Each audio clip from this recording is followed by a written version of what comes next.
নমস্কার, নিউজ 18 বাংলা আপনাদের স্বাগত। আপনাদের সঙ্গে রয়েছে আমি জুনেলা। 30 দিন পার আরজি কর নিয়ে আজ সুপ্রিম কোর্টে শুনানি। তদন্তের অগ্রগতি কতদূর, আজ প্রধান বিচারপতির বেঞ্চে স্ট্যাটাস রিপোর্ট সিবিআই এর। প্রধান বিচারপতি না থাকায় গত বুধবার পিছিয়ে যায় শুনানি। আজ বিচার পাবেন নিহত তরুণী চিকিৎসক। আজ দেশের নজর শীর্ষ আদালতে। আজ আরজি কর নিয়ে সুপ্রিম শুনানি, বিচারের দাবিতে সবার নজর শীর্ষ আদালতে। পুলিশের ভূমিকায় প্রথম 4 ঘন্টা খারাপ ছিল, তবে আন্দোলনের চাপে পুলিশের ভূমিকা ভালো মত বিশিষ্ট চিকিৎসক নারায়ণ বন্দ্যোপাধ্যায়ের। একদিনে বিচার হবে না, সময় লাগবে, তবে গুরুত্ব বুঝে দ্রুত নিষ্পত্তি করুক সুপ্রিম কোর্ট, দাবি নারায়ণ বন্দ্যোপাধ্যায়ের। এই মুহূর্তে পুলিশ কিন্তু আমাদের সাথে যথেষ্ট হেল্প করছেন। সেই দিনের প্রথম 4 ঘন্টার যে পুলিশের নিষ্ক্রিয়তা, সেইটা ঢাকবে কি করে?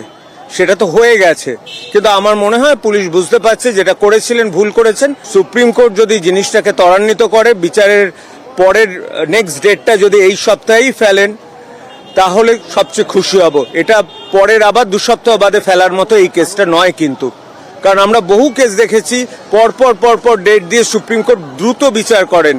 এখানে সেই দ্রুততার সাথেই সুপ্রিম কোর্টকে হস্তক্ষেপ করতে হবে, কারণ এটা শুধু ভারতের নয়, আন্তর্জাতিক স্তরেও আজকে সমস্ত দেশে এর এগেনস্টে আন্দোলন চলছে।